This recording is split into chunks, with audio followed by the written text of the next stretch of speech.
এগুলি ভুয়া, এগুলির কোনো বাস্তবতা নাই।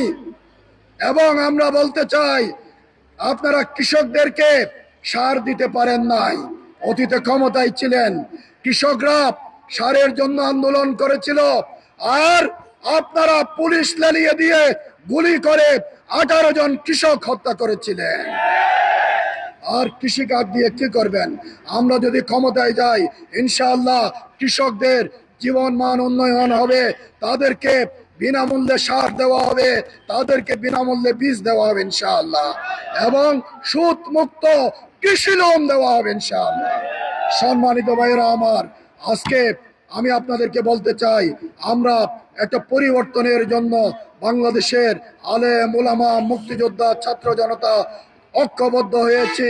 আমি যদি নির্বাচিত হই, আমি হারবাঙের সন্তান, আপনাদের এই বড়ইতলির সন্তান, এই অঞ্চলের সন্তান। আমি আপনাদেরকে বলতে চাই, আমরা এই এলাকার রাস্তাঘাট, মসজিদ, মাদ্রাসা এবং আভ্যন্তরীণ রাস্তাঘাট, শিক্ষার উন্নয়নে আমি নিবিড়ভাবে কাজ করব। আমাদের এই এলাকার যুবকরা যেন বেকার না থাকে, সেজন্য তাদের কোয়ালিটি ডেভেলপ করার জন্য ইউনিয়ন ভিত্তিক আইটি সেন্টার স্থাপন করব, তাদেরকে প্রশিক্ষিত করব। এবং এই চকরিয়া পেকুয়ায় আমরা যদি সুযোগ পাই, আমরা ইনশাআল্লাহ একটা নিরাপদ চকরিয়া পেকুয়া গড়ে তুলব।